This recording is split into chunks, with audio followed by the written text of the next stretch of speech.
I'm Lauren Wasser. I'm a TSS survivor, and I am the girl with the golden legs. I grew up with model parents. I always was on set. I always was following my mom around, you know, Paris, New York, London, living the life. 2 peas in a pod, pretty much. I just was always in the business. I played basketball my whole life. And I actually thought I was gonna be a WNBA, if you can believe that. That's kind of like my goal in life. So a pair of heels or a pair of Jordans.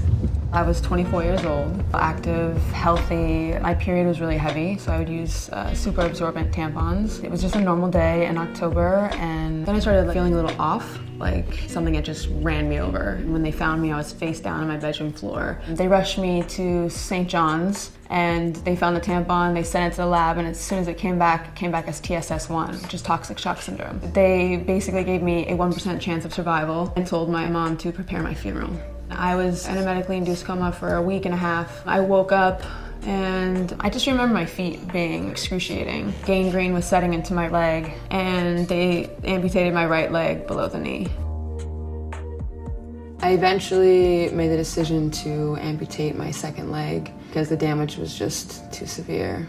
This is the first leg that was the gold one, that I made gold, that I shared with the world. I'm really excited about going to New York City Fashion Week with this new me, with my new set of gold legs. The first moment I walked with the brand Chromat, I was using a suction socket, which means it's just held on by the suction and the liner. As I was walking, I could feel the leg slipping. In my head, I was like, can't have the gold leg falling on the runway, like you gotta keep it going. So it worked out amazing, but to have that little incident and kind of have to make it work, the nerves are what are exciting. I think clothes tell a lot about a person. I think what you choose to put on in the morning affects your day. I love mixing it up between secondhand and Gucci and Givenchy and kind of making a mix. Can't beat $5 glasses. I think that's the fun part about fashion, is because everything can mix and match and you create your own piece pretty much. That's why we love it. When this first happened, I was definitely in my own prison. I was wearing hoodies and sweatpants, hiding the fact that I didn't have a leg. I look cool. I look like a warrior. I look like I just went through some crazy stuff and I survived. So I just landed in New York City. I'm so excited to be here. Just the air of New York City. This week's a lot is happening. A lot of castings, a lot of meetings. I'm meeting with the Congresswoman, and I'm hopefully gonna be kicking some butt. Yeah, usually when I go to castings, I just put on like a little bit of makeup. Gotta have the lip gloss, it's very important. Chapstick actually, not even lip gloss. And a little mascara. I feel good. I feel ready to go. I feel like I can take on the world. In a business that is so perfect all the time, and beauty is only shown in one way, to be able to throw myself in the mix and kind of stir the pot a little bit, I think it's cool. I saw it as an opportunity to highlight people in similar situations like myself who have never been publicized, especially in the fashion world.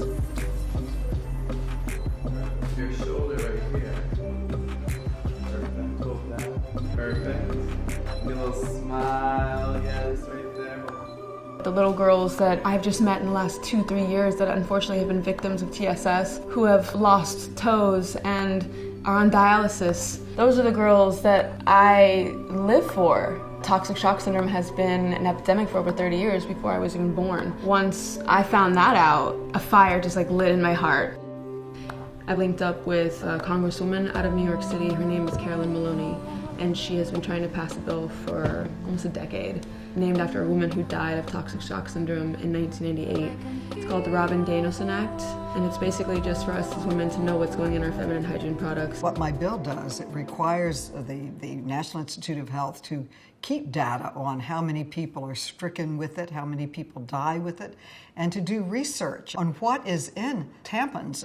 We have done more research on coffee filters than we've done on a tampon. We need to force government to collect the data. But of all the bills that I've worked on, it's been most difficult to pass bills that affect women. Who knows how many women have been affected and lost their lives and haven't been able to use their voice or speak about it. Well, we're gonna do this together. We're in for the long haul. We're in for the long haul. Okay, Let's do great. this. Thank All you right, so much. Great.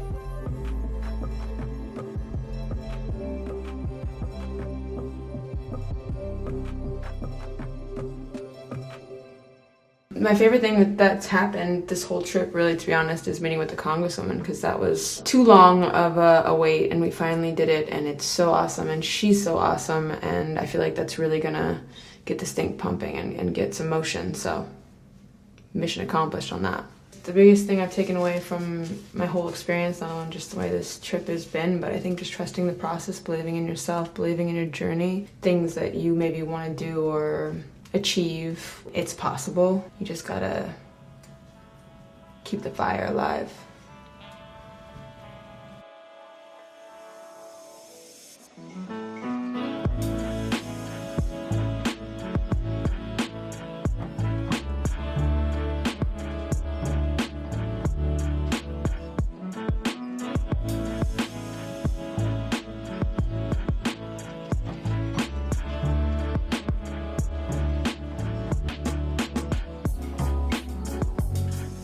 Fashion Week was super important because I'm finally just showing up, showing everyone that I'm here and I'm ready to go. I'm pain-free, I'm excited to fight, I'm excited to change the world.